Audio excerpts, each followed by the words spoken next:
ஒரு தகப்பனார், அவருக்கு நிறைய பெண் பிள்ளைகள், ஒரே ஒரு ஆண்மகன், ஒரே ஒரு பையன்தான். அவனை தான் ரொம்ப நல்லா வளர்த்தார். பெரிய பையன் அவன். பிள்ளைகளையும் முடிஞ்ச அளவுக்கு வளர்த்தாரு. ஆனால் அவனை ரொம்ப படிக்க வச்சார். காரணம் என்ன அப்படின்னு கேட்டால், எனக்கு அப்புறம் என் பிள்ளைகளை அவன் பார்த்து அவங்களுக்கு திருமணம் பண்ணி கொடுத்துருவான் அப்படின்னு சொல்லி நல்லா படிக்க வச்சு நல்ல வேலை வாங்கி கொடுத்தாரு. சென்ட்ரல் கவர்மெண்ட்டில் வேலை இந்தியாவில். அந்த காலத்திலே கை நிறைய சம்பளம். திருமணமாகி சில மாதங்கள்லேயே தகப்பனையும் தாயையும் தங்கைகளையும் விட்டு அந்த மனுஷன் போய்விட்டார்.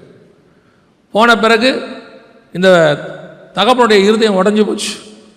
கடைசியில் அவர் பிள்ளைகளெல்லாம் கரை சேர்த்துட்டார். அப்புறம் சாகிற நேரத்தில் ஆனாலும் தகப்பனுடைய இருதயம் பாருங்க, அவரை பார்க்கணும் ரொம்ப ஆசைப்பட்டார். ஆனால் அவரை தகப்பனை அவர் பார்க்கலை. அவர் சில காரியங்களை சொன்னார். அது பண்ண முடியல, இது பண்ண முடியல, வரணுன்ட்டு. கடைசியாக மரித்த பிறகு தான் வந்தார். அந்த தகப்பன் உயிரோடு இருக்கும்போது பார்க்க முடியல, வரல. இருந்தாலும் மரித்த பிறகு தான் அவர் வந்தார். காலங்கள் போச்சு. அவருக்கு ஒரு பெண் பிள்ளை பிறந்தது. அதை அமெரிக்காவில் கல்யாணம் பண்ணி கொடுத்தாரு. அது அமெரிக்காவுக்கு போயிடுச்சு. கடைசியில் அவர் சாகும்போது நான் கூட நின்று கொண்டிருந்தேன்.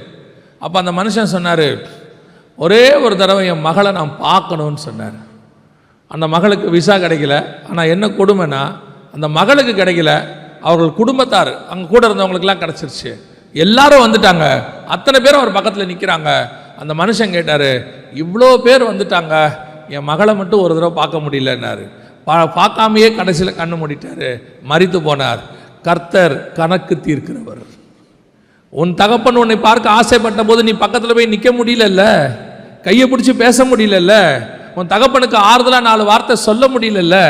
ஆனால் நீ சாகும்போது, நீ மரணம் அடையும் போது, நீ உன் பிள்ளைகள் இருக்க வேண்டும் என்று எதிர்பார்ப்பதில் என்ன நியாயம் இருக்கிறது?